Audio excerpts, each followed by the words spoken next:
Hello à tous, j'espère que vous allez tous très bien. Nouveau mois qui commence sur les marchés financiers. J'espère que vous avez passé un très bon mois de février sur les marchés, que vous avez pu générer beaucoup de bénéfices. Et en tout cas, ici, on va aborder ensemble ce qui nous attend cette semaine. Et autant vous dire que la première semaine du mois de mars s'annonce absolument explosive sur tous les aspects.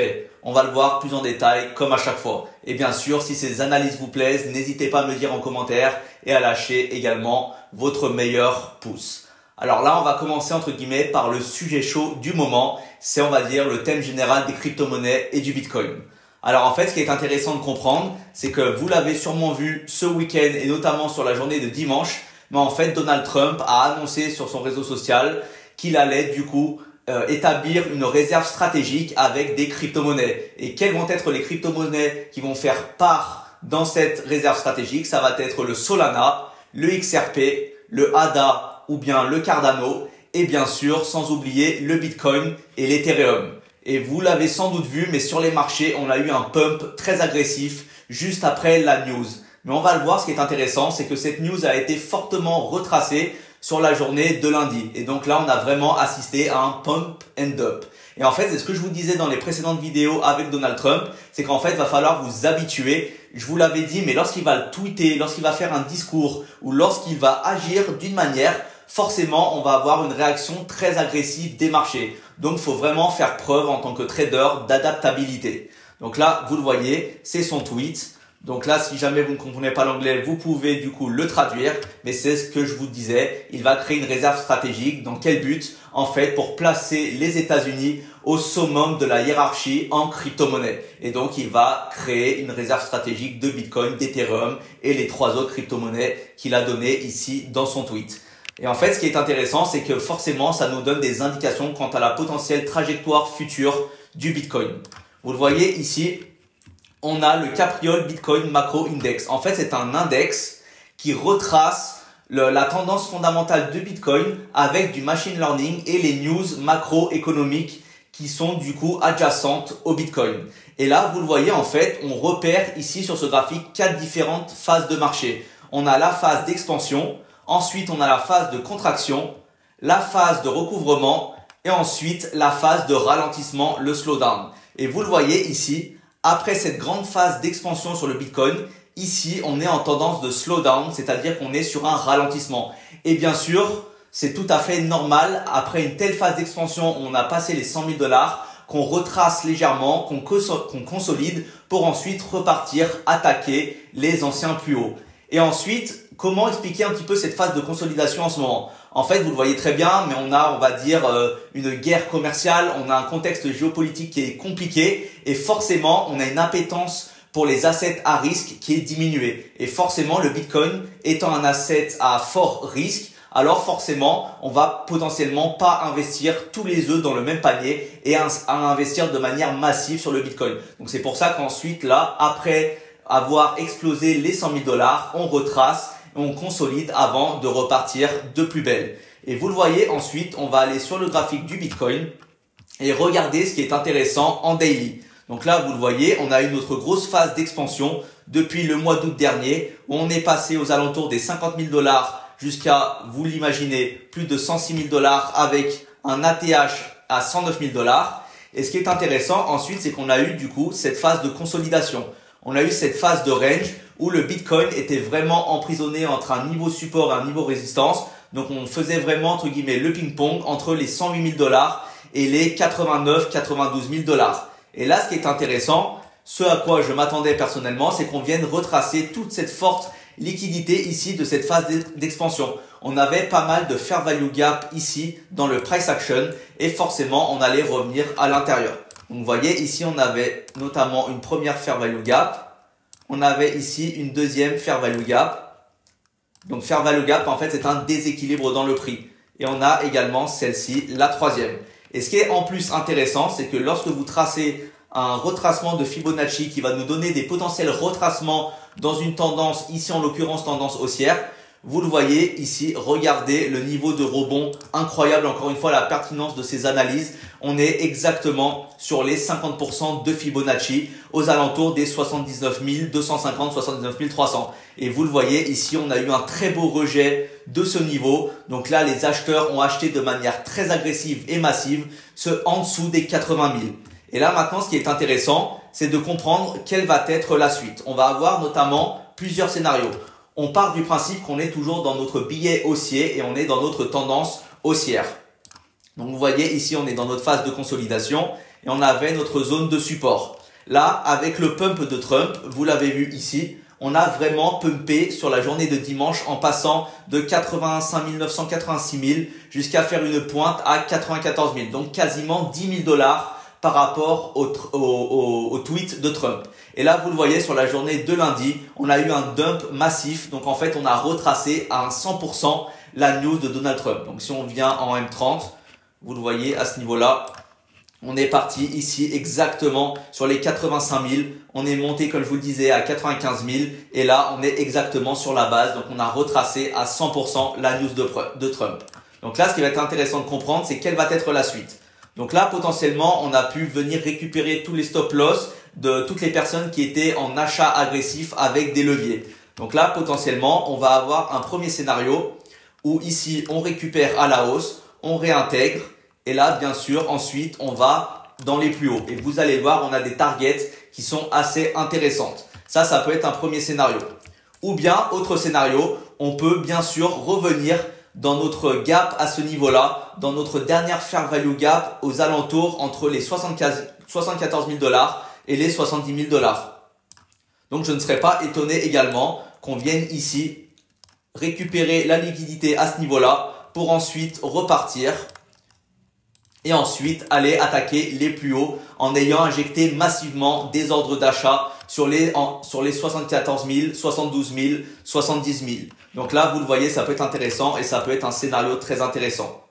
Et si, une fois de plus, on utilise le Fibonacci, vous le voyez ici encore une fois qu'on peut être sur les retracements des 61,8 de Fibo. Donc dans notre sweet spot area, on peut tout à fait, comme je vous le disais, revenir dans les 72 000 jusqu'à 70 000. Et en plus de ça, on a notre demand zone ici qui a vraiment push le prix à la hausse avec un très fort momentum haussier. Donc ici, vous le voyez, zone des 68, 70, 72, ça peut tout à fait être probable et ça n'entacherait en rien la tendance haussière sur le Bitcoin. Donc là, maintenant, ce qui est intéressant, du coup, c'est si on utilise le prolongement de Fibonacci qui va nous permettre d'avoir, du coup, des zones de TP potentielles. Bon, là, vous l'avez vu, on est en phase de on est en phase d'expansion. Ensuite, on a retracé et ensuite, regardez les targets qu'on a potentiellement. On a une première target aux alentours des 140 000 $. Donc, vous voyez, 140 000 $, on peut tout à fait targeter sur ce mouvement haussier, ce mouvement daily. On a eu la phase d'expansion, phase de retracement. Si notre dernier point bas de notre retracement est à ce niveau-là, on peut targeter dans un premier temps les 140 000. Ensuite, on pourra aller dans les 176 000, 177 000. Et ensuite, pourquoi pas aller chercher les 240 000. Donc, je vous le dis pas que ça va se passer dans les mois à venir, mais on ne sait jamais. En tout cas, surveillez ça avec attention. Mais n'ayez pas peur pour ceux qui sont novices entre guillemets, ceux qui voient de la volatilité, qui paniquent. Ne vous inquiétez pas, les marchés de la crypto sont comme ça. On a beaucoup de volatilité, on a beaucoup de liquidité de tous les côtés et forcément c'est un marché qui est très volatile. C'est pour ça que ce sont des assets dits à risque. Donc vous voyez ici pour le Bitcoin, c'est très intéressant. Et ce qui va être encore plus intéressant, c'est que vendredi prochain, on va avoir un summit crypto à la Maison Blanche. Donc en fait, on va avoir un sommet de la crypto-monnaie à la Maison Blanche et on aura Donald Trump qui va du coup faire un discours. Et forcément, attendez-vous à ce qu'il y ait encore une fois de la volatilité vendredi prochain sur les marchés. D'autant plus avec Donald Trump en tant que président des États-Unis, où vous l'avez vu ce dimanche, dès qu'il va dire quelque chose, dès qu'il va faire un tweet ou dès qu'il va faire un discours, forcément, soit ça va pumper, soit ça va dumper. Mais attendez-vous toujours à de la volatilité. Donc maintenant qu'on a fait un gros point sur l'aspect crypto-monnaie, on va voir ensuite ce qui nous attend sur les marchés, on va dire plus traditionnels entre guillemets. Et vous allez voir, on a également une énorme semaine sur les marchés d'un point de vue macro et fondamental. Donc vous voyez ici, On a le calendrier économique de la semaine et on a ce lundi 3 mars le PMI manufacturier et PMI manufacturier de l'ISM. Donc là en fait ça nous donne, ce sont des indicateurs qui nous donnent, on va dire, la tendance dans ces secteurs manufacturiers. Donc vous le voyez, PMI manufacturier, on est sorti au-dessus des prévisions et au-dessus du mois précédent, du mois de janvier. Par contre, le PMI manufacturier de l'ISM, on est sorti légèrement en deçà des attentes. Ensuite, ce qu'il faut que vous sachiez, c'est que cette semaine, tous les yeux vont être rivés à la fois sur le marché du travail et également sur la Réserve fédérale américaine et notamment Jérôme Powell.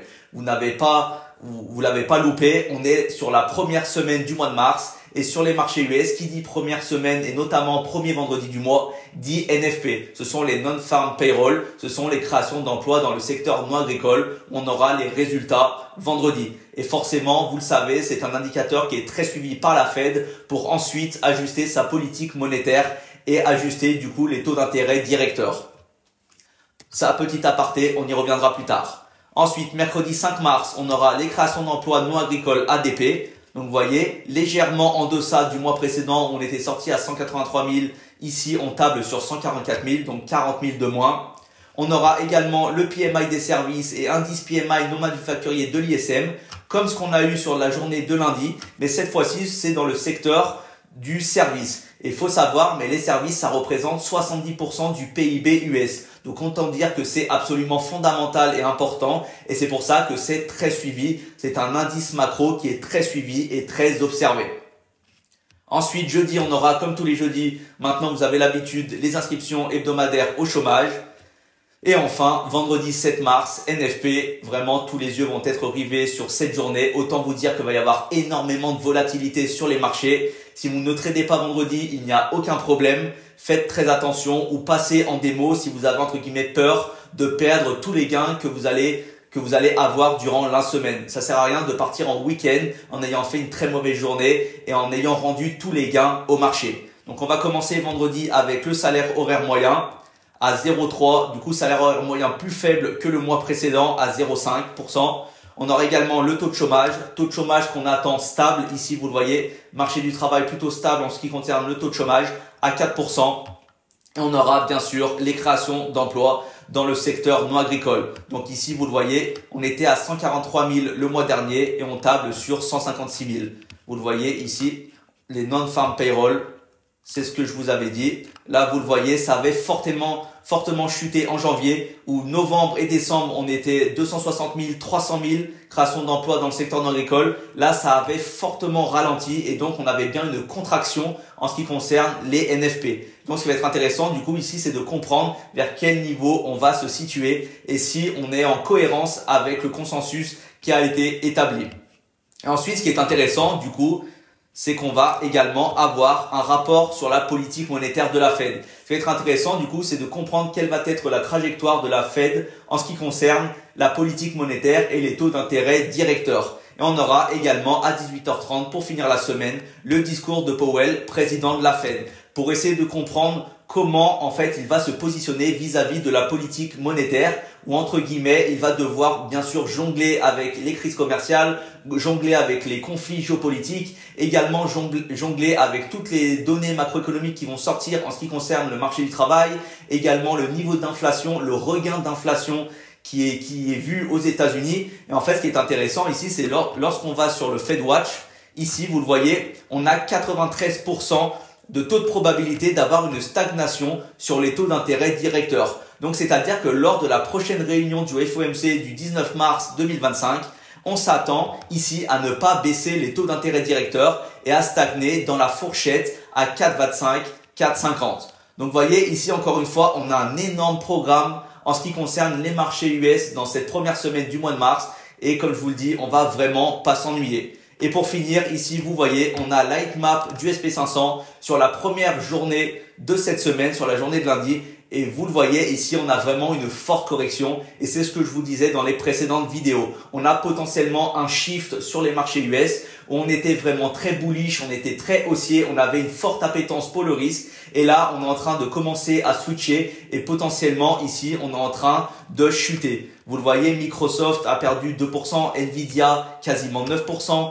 Amazon 3%, Google. Donc vous le voyez ici, les fortes pondérations marché technologique, marché des semi-conducteurs sont vraiment en train de chuter. Donc, va vraiment falloir surveiller ça de près durant cette semaine. Mais en tout cas, pour nous traders qui aimons la volatilité pour trouver des setups à haute probabilité, alors ici forcément ça va être très intéressant pour nous de trader ces marchés qui vont être très volatiles, que ça soit marché traditionnel ou bien les marchés de la crypto.